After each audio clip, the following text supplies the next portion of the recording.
My wife became pregnant while my best friend was staying with us. But the catch is, I secretly had a vasectomy years ago. So, I just went along with it until I gathered evidence of their affair. I, 35M, always thought I had it all figured out. A successful career, a beautiful wife, and a best friend who'd been by my side since college. But life has a way of pulling the rug out from under you when you least expect it. This is the story of how I discovered the two people I trusted most in the world had betrayed me in the worst possible way. It all started when my best friend, let's call him Jay, hit a rough patch. He'd lost his job and was going through a messy divorce. Being the good friend I thought I was, I offered him our spare room until he got back on his feet. My wife, W, was hesitant at first, but eventually agreed it was the right thing to do. He's family, I argued. We can't just leave him out in the cold. You nodded, a tight smile on her face. Of course, you're right. It'll be fine. Looking back, I should have paid more attention to that smile, the way it didn't quite reach her eyes. But hindsight, as they say, is 20/20. The first few weeks were fine. Jay helped around the house, started job hunting, and seemed to be getting his life back on track. W and I continued our normal routine, though I noticed she seemed a bit more distant than usual. I chalked it up to the stress of having a house guest and didn't think much of it. Then came the night that changed everything. I came home late from work to find W practically glowing with excitement. I have amazing news, she exclaimed, pulling me into a tight hug. I'm pregnant. For a moment, I felt like I'd been punched in the gut. You see, there was something I'd never told W, or anyone for that matter. Years ago, before we were married, I'd had a vasectomy. A medical scare had left me terrified of passing on potentially faulty genes, and I'd made the decision without consulting anyone. It was a secret I'd carried for years, always meaning to tell W, but never finding the right moment. I forced a smile onto my face, my mind racing. That's incredible, honey. How far along are you? About 6 weeks, she beamed, oblivious to my inner turmoil. I can't wait to tell everyone. I nodded numbly, excusing myself to the bathroom where I splashed cold water on my face. 6 weeks. Right around the time Jay had moved in. The implications were clear, but I couldn't bring myself to confront them. Not yet. Over the next few days, I watched W and Jay like a hawk, looking for any sign of impropriety. At first, I saw nothing out of the ordinary, but then I started noticing little things, lingering glances, inside jokes I wasn't privy to, the way they'd fall silent when I entered a room. One night, I pretended to go to bed early, claiming a headache. Instead, I crept downstairs and overheard a hushed conversation in the kitchen. We have to be careful, W was saying. He's starting to get suspicious. Jay's voice was low, urgent. Maybe we should tell him. It's not fair to keep this secret. No, W hissed. Not yet. We need more time. My heart pounded in my chest as I silently made my way back upstairs. They were definitely hiding something, but I needed proof. Concrete evidence I could use to confront them. So began my covert investigation. I installed hidden cameras in the common areas of the house, feeling sick to my stomach at the invasion of privacy, but desperate for the truth. I started logging their movements, noting every time they were alone together. I even went so far as to hack into W's phone, a skill I'd picked up in my IT job but never thought I'd use for something like this. Days turned into weeks and my obsession grew. I barely slept, spending every free moment poring over footage and text logs. My work began to suffer, but I couldn't bring myself to care. All that mattered was uncovering the truth. Meanwhile, W's pregnancy progressed. She'd start gushing about nursery colors or baby names, and I'd have to excuse myself, unable to bear the charade. Jay, for his part, seemed to be around more and more, always ready to help with pregnancy-related tasks. It was during one of these moments that I finally caught them. I'd come home early, another headache excuse, and found them in the guest room, Jay's room. They weren't in a compromising position, but the intimacy of the scene was undeniable. W was sitting on the bed, Jay kneeling in front of her with his hand on her slightly swollen belly. I still can't believe this is happening, Jay was saying, his voice thick with emotion. W smiled down at him, running her fingers through his hair.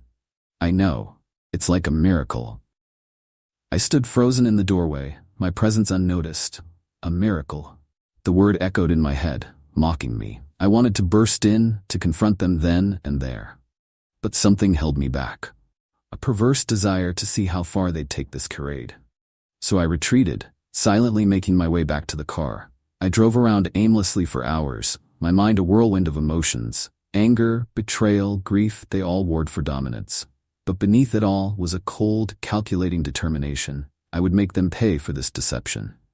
Over the next month, I gathered more evidence. Secret meetings, intimate text messages, even a video of them kissing when they thought I wasn't home. All the while, I played the role of the excited, expectant father, choking down bile every time W talked about our baby. Jay even had the audacity to congratulate me one night over beers. "You're gonna be a great dad, man," he said, clapping me on the shoulder. "That kid is lucky to have you." I smiled tightly, raising my bottle in a mock toast. "Thanks, buddy. Couldn't do it without your support." The irony was so thick I could taste it. Finally, after what felt like an eternity, I decided I had enough evidence. I chose a Friday evening, knowing both W and J would be home. I'd taken the day off work, using the time to prepare my confrontation. As we sat down to dinner, the tension in the air was palpable. W kept shooting concerned glances my way, clearly sensing something was off. "Is everything okay, honey?" she asked, reaching for my hand across the table. "You've been so quiet lately." I pulled my hand away, fixing her with a cold stare. "No, everything is not okay. In fact, things are about as far from okay as they could possibly be." Jay shifted uncomfortably in his seat. "What's going on, man? You know you can talk to us about anything." I let out a bitter laugh. "Oh, that's rich coming from you two. Tell me, how long have you been sleeping together?" The color drained from both their faces. Bu's hand flew to her mouth, her eyes wide with shock. Jay started to stammer out a denial, but I cut him off. "Save it. I know everything." I pulled out my phone, queuing up one of the incriminating videos. "Want to see yourselves in action?" You burst into tears. "It's not what you think. We never meant for this to happen." "Oh, really?" I spat. "You never meant to betray me? To make a fool of me in my own home?" I turned to Jay, my voice dripping with venom. "I took you in when you had nothing, and this is how you repay me?" Jay hung his head, unable to meet my gaze. "I'm so sorry, man. We fell in love. We didn't know how to tell you." "Love?" I echoed incredulously. "You call this love, sneaking around, lying to my face every day?" Reached for me, her tear-stained face pleading, "Please, let us explain. We were going to tell you, I swear. We wanted to wait until after the baby was born." And there it was, the final nail in the coffin of our marriage.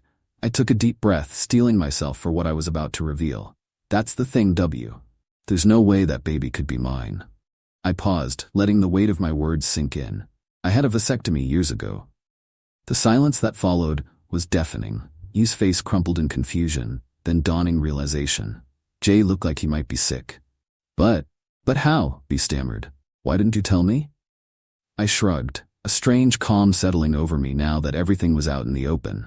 I was scared of passing on bad genes, scared of commitment, scared of a lot of things. I kept meaning to tell you, but then years passed and it never seemed like the right time.